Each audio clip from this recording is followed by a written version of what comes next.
Now children, we have to take question number 9 and 10 of exercise 6.5. Both are very easy. So I'll take these two together. कहता है a ladder 10 meter long reaches a window 8 meter above the ground. ठीक है, a window is there which is 8 meter above the ground. Find the distance of the foot of the ladder from the base of the wall. ठीक है, तो कुछ figure इसका ऐसा होगा. देखिए, ladder, this type of question you have done in your junior classes also in exercise of Pythagoras theorem. A ladder is 10 meter long, reaches a window 8 meter above the ground. So consider this window 8 meter above. यहाँ पे आपकी window है suppose. ठीक है, ladder is 10 meter long. Ladder is 10 meter long, so this length is 10 meter. Obviously ladder क्या होगी, slanting होगी, है ना.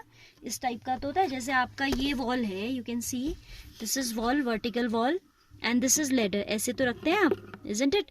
तो आपका जो ladder होता है that act as the hypotenuse because this angle is always 90 degree between the wall and the ground. The angle will always be 90 degree, and ये आपका किसका काम करेगा, hypotenuse का काम करेगा. You have to tell the distance of the foot of ladder from the wall. ये तो कहता है find the distance of the foot of the ladder from the base of the wall. So this consider as x. ठीक है, A, B, C. Let BC be the ladder and AB be the vertical wall.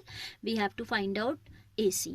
ठीक है, let BC be the ladder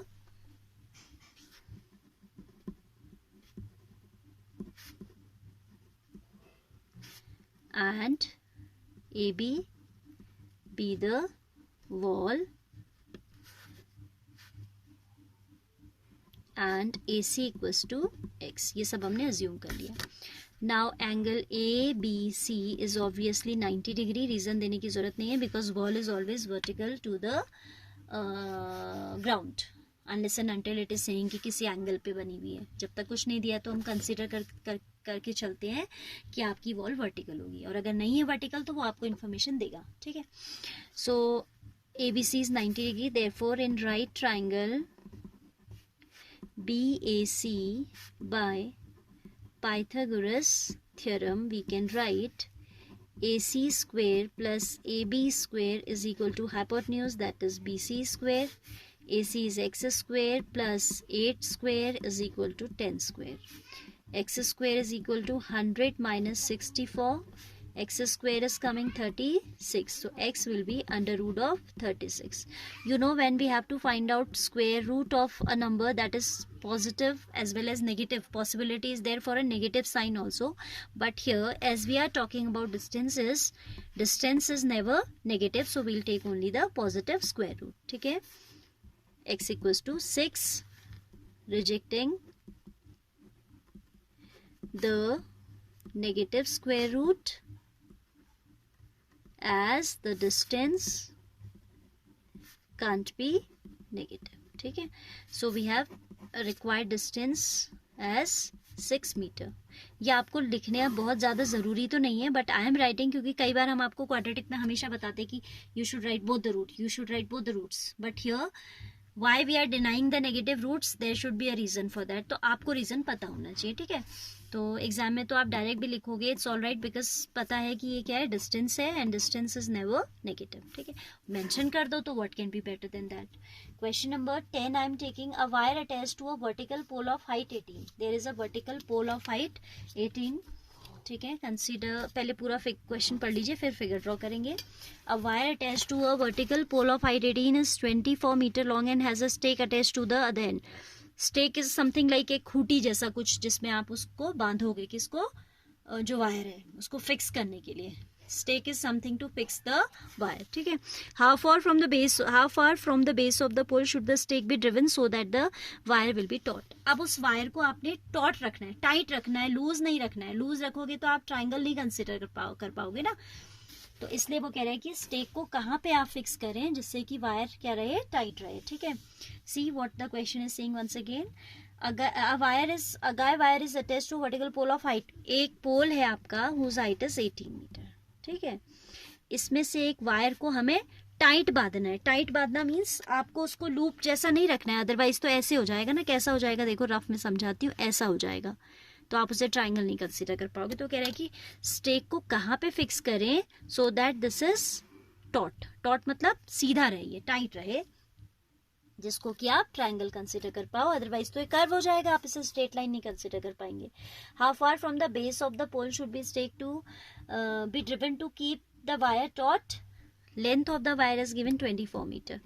ये हमें निकालना है x. तो मैं लिख नहीं रही इस बार कि लेट दिस बी दिस, आप लिखेंगे लेट, इसको भी कुछ PQR या ABC कंसिडर कर लीजिएगा, otherwise it's okay like this also, क्योंकि फिगर में मेंशन कर दिया है. Let x metre be the required distance, be the required distance. Then by Pythagoras theorem obviously this is vertical pole, तो आपका vertical pole लिखा है ना, ग्राउंड लेवल से 90 डिग्री बनाएगा. तो in right triangle कुछ तो नेमिंग देनी पड़ेगी, XYZ suppose XYZ by Pythagoras theorem. Base square or perpendicular square, their sum is equal to hypotenuse square. ठीक है, I have not written like xy square plus yz square equals to xz square. If you want you can write yourself. Perpendicular is 18, base is x, so x 18 square plus this, and you should know the squares, that saves your time. ठीक है, 18 square जो होता है उसे आप याद रखें कि 324 होता है, अदरवाइज मल्टीप्लाई करोगे टाइम वेस्ट होगा. 24 square is 576.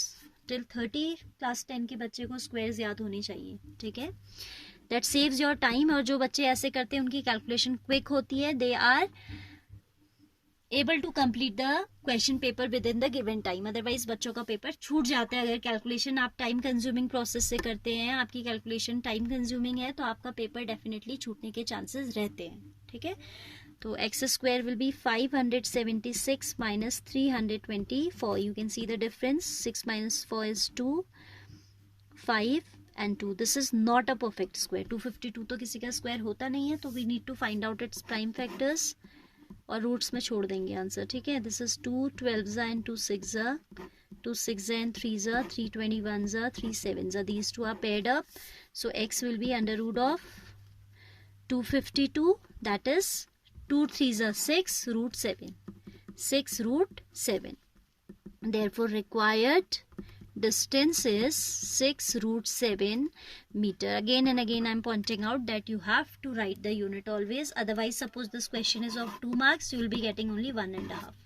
Half mark cut जाता है यूनिट नहीं लिखने से. ठीक है, so wherever the unit is given in the question you should write. और अगर यूनिट नहीं दिए तो आप लिखोगे 6 यूनिट, फिर भी आप मेंशन करोगे कि यूनिट होती है 6 यूनिट. ठीक है, एरिया की बात हो रही होगी तो 6 स्क्वायर यूनिट, वॉल्यूम की बात हो रही होगी तो 6 cubic unit. You have to write the unit always. Alright.